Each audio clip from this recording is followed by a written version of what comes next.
मार्गशीर्ष महिन्यातील शेवटच्या गुरुवारी सफला एकादशी आलेली आहे. तर मार्गशीर्ष गुरुवार व्रताचं उद्यापन कधी करावं? एकादशी आहे तर उद्यापन केले तर चालेल का? याच विषयाबाबतचा आपला आजचा व्हिडिओ आहे. श्री स्वामी समर्थ. स्वागत आहे तुमचं माझ्या मराठी यूट्यूब चॅनलवर. स्वामी महाराज तुमच्या सर्व चांगल्या इच्छा पूर्ण करोत, हीच स्वामींच्या चरणी प्रार्थना करते आणि आजच्या नवीन व्हिडिओला सुरुवात करते. सध्या मार्गशीर्ष महिना चालू आहे. मार्गशीर्ष महिना हा माता लक्ष्मीला समर्पित असतो. या महिन्यामध्ये महालक्ष्मी मातेचं अत्यंत प्रभावी असं व्रत केलं जातं. मार्गशीर्ष महिन्यात जेवढे गुरुवार येतात त्या प्रत्येक गुरुवारी आपण माता लक्ष्मीसाठी उपवास करतो, पूजा मांडणी करतो, माता लक्ष्मीची कहाणी वाचतो आणि शेवटच्या गुरुवारी आपण व्रताचं उद्यापन करतो. दरवर्षी अगदी मनोभावे आपण हे व्रत करत असतो. यंदा व्रतासाठी 4 गुरुवार आहेत आणि 26 डिसेंबर 2024 रोजी चौथा म्हणजे शेवटचा गुरुवार आहे. या गुरुवारी सफला एकादशी आलेली आहे. बऱ्याच जणांचे 4 गुरुवार व्यवस्थित व्रत पूर्ण झालेलं आहे, तर त्यांनी चौथ्या म्हणजे शेवटच्या गुरुवारी व्रताचं उद्यापन करावं की करू नये असा त्यांना प्रश्न पडला आहे. तर सगळ्यात पहिलं म्हणजे मार्गशीर्षच्या शेवटच्या गुरुवारी जरी एकादशी आलेली आहे तरी एकादशीच्या दिवशी आपण व्रताचं उद्यापन करू शकतो. असा कोणताही नियम नाही की मार्गशीर्षच्या गुरुवारी एकादशी आलेली आहे तर आपण उद्यापन करू शकत नाही, असं कुठेही लिहिलेलं नाही. पंचांगातील माहितीनुसार एकादशीच्या दिवशी आपण सत्यनारायण देखील करू शकतो. फक्त जे पूजेला बसणार असतील त्यांना एकादशीचा उपवास असू नये. मार्गशीर्षच्या गुरुवारी जरी अमावास्या आली तरी देखील आपण उद्यापन करू शकतो. त्यामुळे सफला एकादशीच्या दिवशी आपण मार्गशीर्ष गुरुवारच्या व्रताचं उद्यापन नक्कीच करू शकतो. पण आपल्यापैकी बरेच जण असे आहेत ज्यांना मार्गशीर्ष गुरुवारच्या व्रताचा उपवास असणार आहे आणि एकादशीचा देखील उपवास असणार आहे. बघा, एकादशीचा उपवास हा 24 तासांचा असतो. म्हणजेच आपण दिवसभर आणि रात्रभर एकादशीचा उपवास करतो आणि दुसऱ्या दिवशी म्हणजेच द्वादशीच्या दिवशी हा उपवास आपल्याला सोडायचा असतो. म्हणजेच एकादशीचा उपवास आपल्याला 26 डिसेंबरला दिवसभर आणि रात्रभर करायचा आहे आणि 27 डिसेंबरला हा उपवास आपल्याला सोडायचा आहे. आणि मार्गशीर्ष गुरुवारचा जो उपवास आपण करतो हा आपण संध्याकाळी सोडत असतो.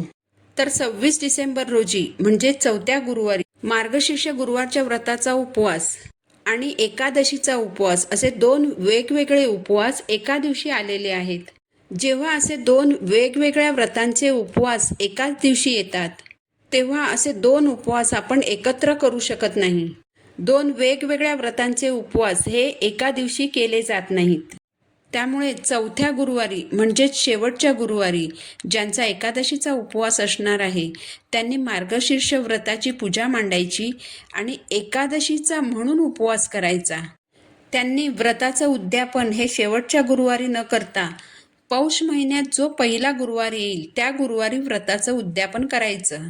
जे एकादशीचा उपवास करणार नाहीत, फक्त मार्गशीर्ष गुरुवारच्या व्रताचा उपवास करणार आहेत, ते शेवटच्या गुरुवारी व्रताचं उद्यापन करू शकतात.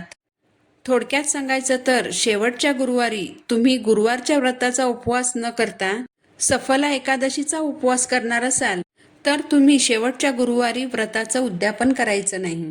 पौष महिन्यात येणाऱ्या गुरुवारी व्रताचं उद्यापन करायचं. आणि जे शेवटच्या गुरुवारी मार्गशीर्ष गुरुवारचा उपवास करणार असतील त्यांनी व्रताचं उद्यापन करायचं आहे.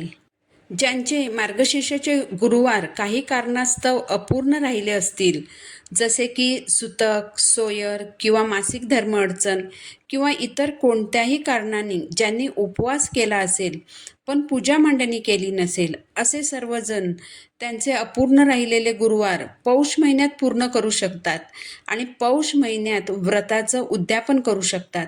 शेवटच्या गुरुवारी सुद्धा इतर गुरुवारी जशी आपण पूजा मांडणी केली होती अगदी त्याचप्रमाणे पूजा मांडणी करायची. अगदी तसाच उपवास करायचा.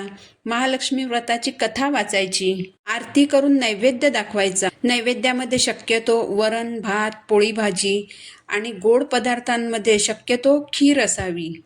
उद्यापनासाठी किती सवाष्णींना बोलवावं? महालक्ष्मी मातेची अष्टरूपं आहेत तर तुम्ही 8 सवाष्णी किंवा 8 कुमारिकांना बोलवू शकता. किंवा मग तुम्ही 4 सवाष्णींना देखील बोलवू शकता. ज्या सवाष्ण किंवा कुमारिकांना तुम्ही उद्यापनासाठी बोलवणार आहात त्यांना लक्ष्मी स्वरूप मानून त्यांचा यथोचित मानसन्मान करायचा आहे. त्यांच्या पायावर पाणी टाकायचं, त्यांना हळदी कुंकू लावायचं. एक फळ, महालक्ष्मी व्रतकथाची पोथी, एक फूल आणि थोडेसे तांदळांनी त्यांची ओटी भरायची. एखादा गोड पदार्थ तुम्ही त्यांना खायला देऊ शकता किंवा मग दूध देखील त्यांना देऊ शकता. लक्ष्मी मातेला खीर अतिशय प्रिय आहे, तर थोडीशी खीर तुम्ही त्यांना खायला देऊ शकता. ओटीमध्ये महालक्ष्मी व्रतकथाची पोथी मात्र द्यायचीच आहे, कारण हा ग्रंथ त्यांना दिल्यामुळे त्यांच्या घरामध्ये सुद्धा हे व्रत केलं जातं आणि त्याचं थोडंफार पुण्य हे आपल्यालाही मिळतं. पोथी देण्यामागचा हा उद्देश असतो. या ग्रंथामधील उद्यापनाची माहिती जर तुम्ही वाचलीत तर त्यामध्ये नमूद केलेलं आहे की या ग्रंथाची एक प्रत त्या सवाष्णीला द्यावी. अशा अगदी सोप्या पद्धतीने व्रताचं उद्यापन करायचं आहे. महालक्ष्मी व्रताच्या उद्यापनानंतर दुसऱ्या दिवशी सकाळी उत्तर पूजा करायची आहे. दुसऱ्या दिवशी सकाळी लक्ष्मी मातेसमोर निरांजन लावायचं. लक्ष्मी मातेला हळद कुंकू वाहायचं आणि ओवाळून घ्यायचं.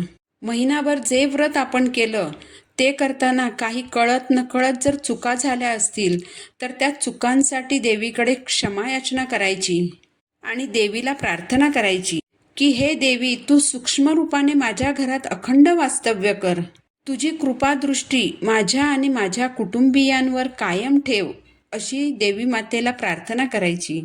तसेच मी उतणार नाही, मातणार नाही. महालक्ष्मी व्रताचा जो वसा मी घेतला आहे तो कधीही सोडणार नाही, असा लक्ष्मी मातेला शब्द द्यायचा आणि मग पूजा उचलायला सुरुवात करायची. झालेली सेवा मी महाराजांच्या चरणी रुजू करते. ही माहिती जर तुम्हाला आवडली असेल तर व्हिडिओला लाईक करा, चॅनलला सबस्क्राईब करा.